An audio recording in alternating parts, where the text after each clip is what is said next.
In our politics lead, today President Biden signed an executive order aimed at protecting reproductive rights after the Supreme Court overturned Roe v. Wade. But the order is vague and it leaves most of the details up to the Health and Human Services Secretary, who has said there's no, quote, magic bullet to restore the right. The White House says today's move will expand access to emergency contraception and devices like IUDs, launch new public education efforts on patient rights, provide more legal representation for those who are legally seeking abortions and the doctors who are providing them, and focus on protecting patient privacy when people are looking online for information about abortions. But the order stops far short of meeting the demands of abortion rights activists, and Biden is placing much of the responsibility to act on Congress. Legal challenges over abortion are still unfolding across the country, and CNN's Jeff Zelensky met with people on both sides of the issue in Virginia, a closely divided swing state that Will is still pretty much trying to figure out what comes next. So help me God. As Glenn Youngkin took office this year as the country's newest Republican governor, his Virginia victory was hailed by the GOP as a roadmap for the party's success. First, I am pro-life. He opposed abortion rights, but rarely emphasized it, focusing instead on economic and education issues.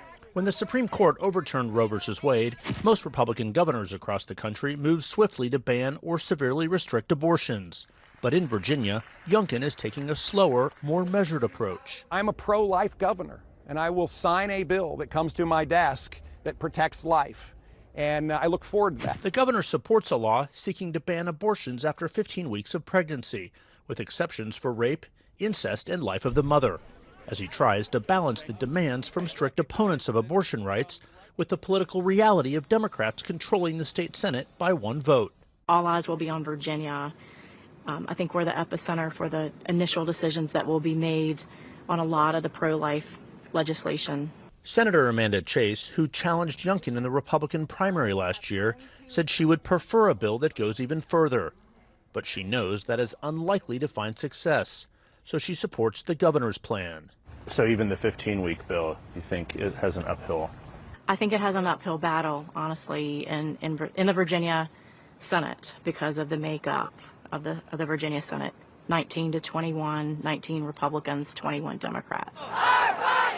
As legal challenges unfold in states across the nation, the political debate in Virginia is taking shape with the nuance of a closely divided battleground.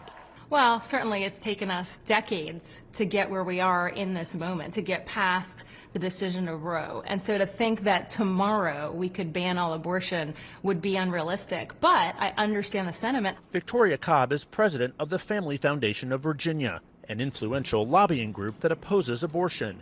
She's calling for a patient pragmatism. When you're talking about human lives, you do what you can when you can, rather than put out what you believe and what you want to have happen. You put out what you can actually accomplish. Youngkin insists common ground can be found. I believe that this is a moment where the Commonwealth of Virginia can come together. That's not how Democratic Senate Leader Louise Lucas sees it. The bill is dead on arrival. Any abortion bill must pass through the Education and Health Committee, of which she is the chair, and decides what is or is not considered by the full Senate. I will not agree to anything less than what is codified in code in Virginia right now, and that is for 20 weeks. And so if the governor is trying to push a 15-week ban, it's not going to get through my committee. I can guarantee you that one. You can block this in your committee. You have the power as the chair. I do. Senator Lucas tells me she will do everything in her power to make sure Virginia remains, in her words, a safe haven for women seeking access to abortion. Now, Governor Youngkin and Republicans are pushing for a ban after 15 weeks as a starting point, with calls by some to go much further.